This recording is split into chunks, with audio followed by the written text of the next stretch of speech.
السلام علیکم ورحمۃ اللہ وبرکاتہ۔ بسم اللہ الرحمن الرحیم۔ اللہم صلی علی محمد کما تحب و ترضی۔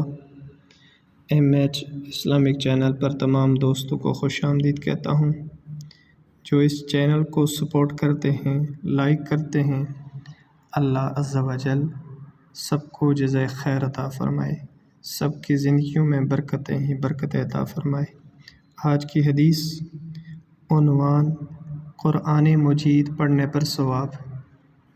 حضرت عبداللہ بن مسعود رضی اللہ تعالی عنہ سے روایت ہے کہ حضرت محمد صلی اللہ علیہ وسلم نے ارشاد فرمایا، جو شخص قرآن کا ایک حرف پڑھے تو اس کے لیے ہر حرف کے بدلے ایک نیکی ہے جو 10 نیکیوں کے برابر ہے۔ میں یہ نہیں کہتا کہ سارا الف لام میم ایک حرف ہے، بلکہ الف ایک حرف ہے، لام ایک حرف ہے، میم ایک حرف ہے۔ اللہ عز و جل ہمیں روزانہ کی بنیاد پر قرآن مجید کی تلاوت کرنے کی توفیق نصیب فرمائے۔